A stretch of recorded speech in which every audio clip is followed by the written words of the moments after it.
Hey, this is Sabrina, Marketing Director for Ballen Brands, and today I'm going to show you how to install and use the rollback plugin to roll back your plugins. This is really beneficial if there was an update to one of your plugins and it actually has a glitch in it. We discovered this when we're using the trial of Gutenberg right now, which isn't live yet as of recording this video. And so we had to roll it back to a version that didn't have that glitch in the update. So we're going to keep an eye on the update there. Every now and then we'll go ahead and update it, see if that glitch is fixed, and if not, roll it back. So to install the plugin, you're going to go into the plugins section on WordPress. You're going to hit Add New, and we'll give it just a second here. You're going to go ahead and search for WP Rollback, and it's going to be this one here by WordPress. You're going to click the Install Now button, and then you're going to click the Activate button to go ahead and activate the plugin. Now, to roll back your plugin, you're going to go into the plugins list,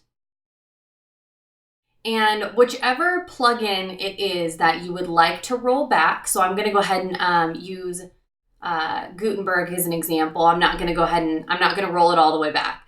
So I'm going to go ahead and hit rollback. And then it says you currently have this version installed, and then it shows all the other versions that are available. And it does have a little installed version next to the one that you're currently using. So you simply select whichever one that you would like to roll back to. It does let you view the change log for it. Which this one, let's see. Oh, I don't know why that's not. Oh, here we go. So this one, it couldn't find a change log entry, but if you want to have your developer take a look at it, then you can actually view that there. And then all you have to do is go down to the bottom and hit rollback.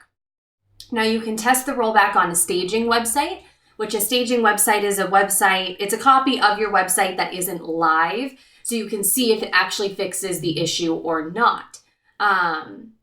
For me, I backed up the website and then hit rollback. And then if it messed anything up, I could just restore the backup of the website. But testing a rollback on a staging website is actually really, really beneficial to do, just to make sure that it 100% fixes your issue.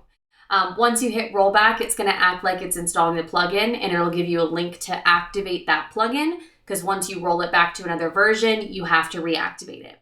And that is it. It's actually a fairly simple process, but again, you want to be very careful when you are doing this, because the rollback version could be outdated and could cause different issues than what the update did. So you want to make sure that if you can, test it on a staging site, make sure you back up your website first, and then go through the rollback process.